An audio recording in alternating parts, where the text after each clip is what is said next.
post-game press conference. We have here Michelle Cobb, Coach Taco Minoa, and Gretchen Sotala of the Agari Chargers won in straight sets against the Farm Fresh Foxes. Coach, congratulations on this victory and also sweeping the preliminaries. What are your thoughts on how the teams performed? I think the game is we just showing full potential with what we have, and then especially now it's great also taking a lot of point. It's very like she's supposed to be more focused on defense and then deflection.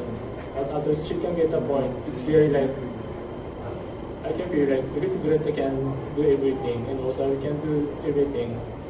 We don't have any opponent, like we're really strong.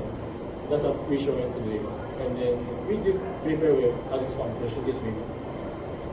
Thank you, Coach. And for Gretchen, best player of the game. Ano lang din siguro yung feeling na ayun nga nakuha niyo yung top spot dito sa heading into the quarterfinals? Yun nga, sabi ko sa kanila, huwag maging complacent hanggang wala pa kaming nahahawakan na dapat hawakan. So, ayun, nire-remind ko lang yung teammates ko everyday na we have to strive every training and do everything in every training. And for Mitch, ano lang yung feeling as team captain that you guys are heading into the quarterfinals with after sweeping the preliminaries?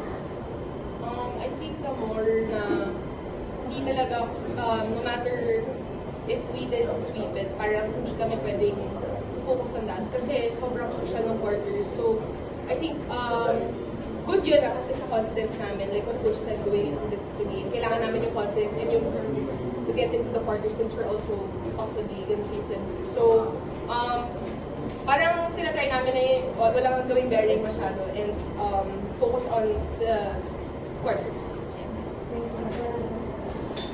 Coach, in the previous only green line signal and then you swept the elimination round. What does this 8-0 start mean to you? I think maybe I answered before the interview. Everything just process became a very strong team. First of all, we don't have any result. In the quarterfinal is very important for us. As we went to quarterfinal, became top 4 team, also we went to the invitation game. So we can have a more experience. Actually, we're missing the experience as a very strong team. So we need to prepare for the next match. For Mitch, medyo two-part question. So first, how much does this week matter for you personally? And two, what's been the ultimate, I guess, key or secret to competing this week ngayong elimination? I think personally, sobrang malaking bagay niya kasi ako din yung siguro naka-experience ng Akari from the start. So sobrang nakita ko yung difference ng past team sa team namin ngayon. So sobrang proud ako syempre kasi yun naman talaga yung gusto ng franchise eh. Like, gustong makamit kumbaga. So, wala pa actually kami nakakamit. I mean, papunta na kami dun. Pero gets, parang sobrang ganda ng run namin so far. And as a team, nakadating kami sa ganitong part because nagtutulungan kami. And hindi siya, we try not to make it a one-man show. Na we try na, you know, ma-embody lahat ng roles ng bawat isa. Kapag may nawala, may susunod na isa na mag-step up.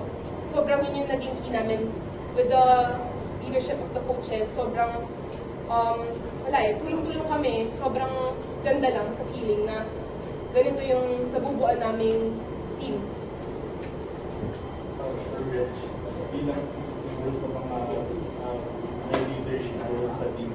Gano'n lang siguro ako sa feeling na ito na one step closer sa going, although sabi mo nga, wala pa doon, pero one step closer.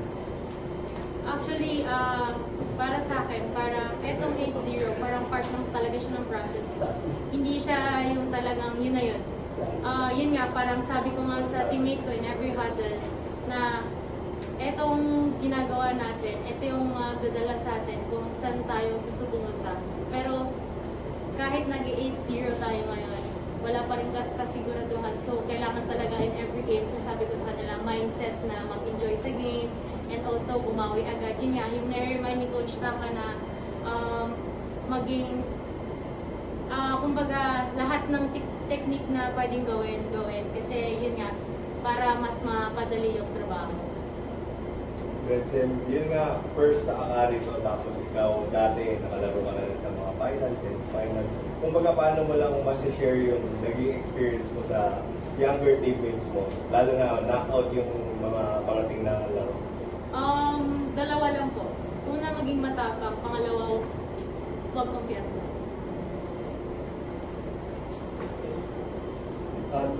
Yun nga, napag-usapan na natin kanina na yung 8-0, medyo okay siya makuha pero it doesn't mean anything yet.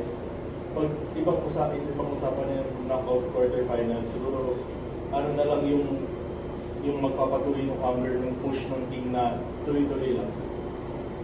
I think magpapatuloy yung gugustuhin kasi namin na dito na kami, like, pinahirapan namin to, like, and parang nakikita ko ngayon sa team namin, parang lahat kami may mindset na parang there's no turning back. Like, what is the point of turning back? So, sobrang expect na lang din na, like, how we prepared for this game, we will step it up a notch with the quarters. Kasi, yun nga, given na they might also be your contender. So, ayun lang, push lang kami, and lahat kami may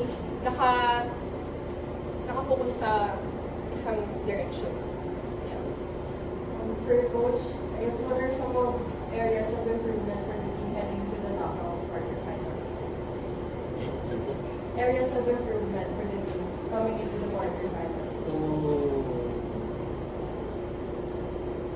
I think until Saturday, our opponent is not going to decide either Chocomocho or Pampusha again. So we just analyze